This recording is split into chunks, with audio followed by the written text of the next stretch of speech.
Olá, alunos! Estamos aqui com mais uma videoaula de matemática. Eu sou a professora Nilce Cleide. Estamos com o estudo das funções. Então, a primeira parte dessa função afim que vamos iniciar hoje. Olha só, vamos iniciar com uma aplicaçãozinha aqui para a gente poder entender de um problema que envolve função afim. Um vendedor aceitou um contrato de trabalho onde receberia um salário composto de duas partes. Um salário fixo de R$ 1.200, mais uma comissão de 10% sobre o total de vendas feitas no mês. Ok? Então, vamos olhar aqui. Ó. Se ele vender um total de R$ 20.000 em mercadorias, como é que vai ficar o salário dele?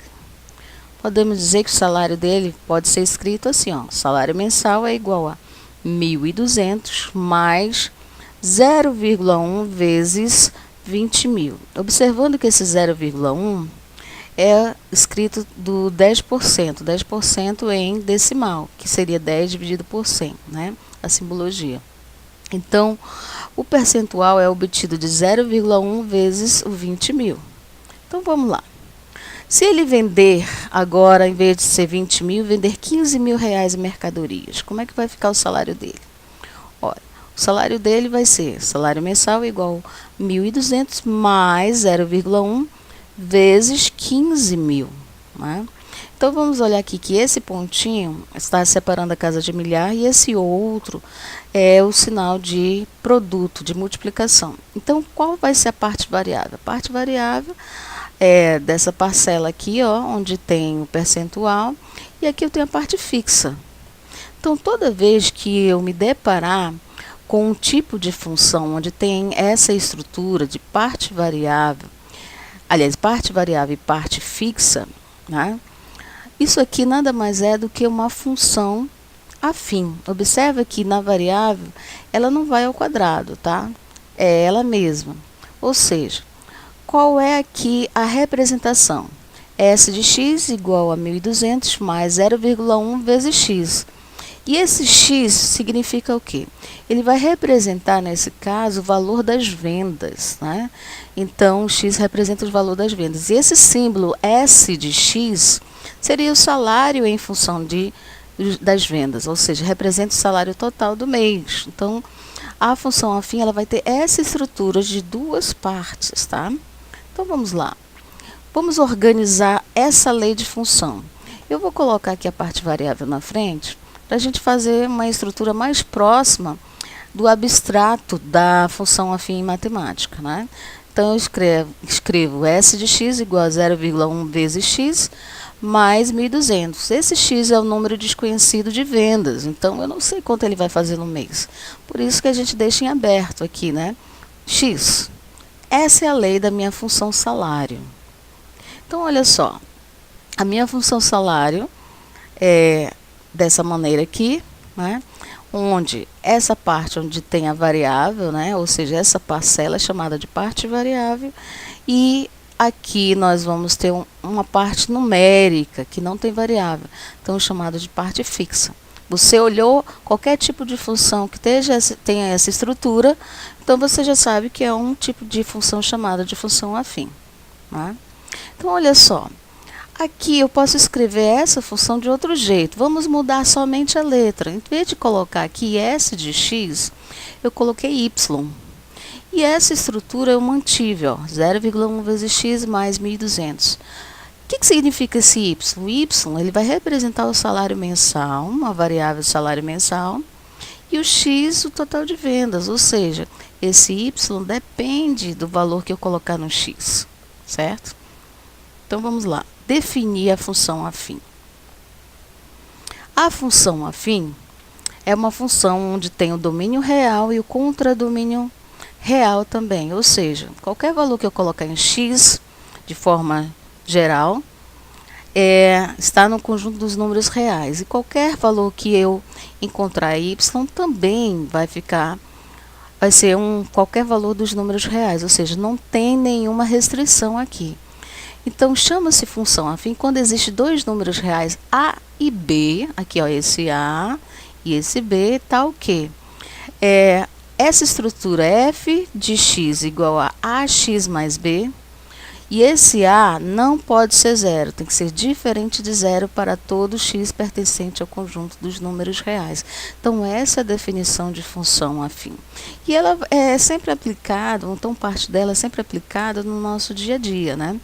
Quando você tem aí o salário de uma pessoa, geralmente mantido por duas partes, né? Às vezes, quando você vai pegar um táxi, você também tem uma estrutura de função afim. E é claro que a função afim ela tem outras variações de função, dependendo, né, qual das partes vai aparecer aqui. Então, quando mudar aqui, se eu não tiver B, por exemplo, se o B for igual a zero, a minha função afim ela passa a ser uma outra função, ou seja, a gente vai dar um outro nome para ela, tá? Então, vamos olhar aqui um exemplo de função afim, ó. F de x igual a 2x mais 3, ó. Parte variável, eu tenho aqui o número A vezes a variável, mais o número B, que é o 3. Eu tenho aqui outra função afim, só que mudando apenas o nome da variável. Tem um S de V, ó. S de V, nós vamos ter igual a... O A vai ser sempre esse número que está multiplicando com a variável. E o B vai ser sempre esse número independente, né? Lembrando que esse A pode ser uma fração, pode ser uma radiciação e etc. E esse B também, ó, porque aqui está definido, ó, domínio e contradomínio, correto? Vamos falar aí um pouquinho de valor de uma função afim. O que seria esse valor de uma função afim? Por exemplo, eu tenho aqui uma função f de x igual a 3x mais 2. Se eu colocar o x como valor 3, então eu substituir nessa função, eu vou ter aqui um valor para f de x, né?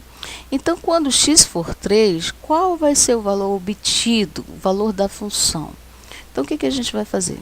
Nós vamos substituir esse 3 onde tem x na minha lei, ou seja, f de 3 é quanto? Você pega, você apaga esse x, 3 vezes x, então você apaga esse x e coloca esse valor que está aqui dentro, ó, 3. E aí, quando você for resolver, toma cuidado, tá? A multiplicação primeiro, depois você soma. Então, 3 vezes 3, nós vamos ter aí 9. 9 mais 2, nós vamos ter 11. Então, qual o valor da função quando x for 3? O valor da função é 11. Ou seja, é como se fosse encontrar aquele y, né? Eu vou dar o valor de x e encontro o y. Essa é a ideia do valor de uma função. Vamos pegar aqui outros exemplos. Calcule o valor da função f de x igual a 2x mais 4 para os seguintes valores. Olha só, essa expressão 2x nada mais é do que 2 vezes x. Só que aqui, ó, a multiplicação está implícita, está escondida. Mas se estão aqui um lado do outro, é uma multiplicação, tá? 2 vezes x mais 4. Então, para a gente obter o valor da função quando x for zero, o que a gente tem que fazer? A gente tem que substituir aqui, ó, nessa variável. Por isso o nome é variável, né? Porque a gente pode colocar qualquer valor que a gente quiser. Então, vamos lá. Quando o x for zero. Quando o x for zero, e a gente vai colocar aqui, ó, 2, apaga o x e coloca o zero. 2 vezes 0 é 0 mais 4. Então, o valor da função é 4. Quando o x for 1, qual vai ser o valor da função? Você vai pegar aqui o 1, vai apagar o x e vai fazer 2 vezes 1 mais 4. Você tem que fazer a multiplicação primeiro. 2 vezes 1, 2. Aí a gente vai ter 2 mais 4, 6. E vamos fazer aqui a letra C. E quando o x for 2, for menos 1, aliás, for negativo? Não tem problema. A gente viu lá na definição que o x pode ser qualquer número dos números reais, né? Então, você vem aqui e apaga o valor, apaga a variável x e coloca o menos 1, mas você vai colocar entre parênteses. Olha, como se o meu valor x fosse uma caixinha em que você deposita dentro, né? Então, coloca 2 vezes menos 1 mais 4. Então, multiplicação primeiro, 2 vezes menos 1 vai dar menos 2. Observa que a gente está fazendo aqui, ó, a multiplicação de regra de sinais, né? Sinais diferentes. Então, menos 2. Menos 2 mais 4 Ou seja, subtrai, coloca o sinal do maior módulo, então 2. Ok? Então, é desse jeito que você vai calcular o valor da função, quando te derem um valor de x, ok? Bem, gente, ficamos por aqui e na próxima aula a gente continua, lembrando que nós vamos ter aí a função afim dividida em algumas partes, ok? Então, se inscreve aí no canal, tá? Para você receber aí a notificação de mais um vídeo novo. Compartilha, curte, né? Faça pergunta e até a próxima videoaula. Tchau, tchau.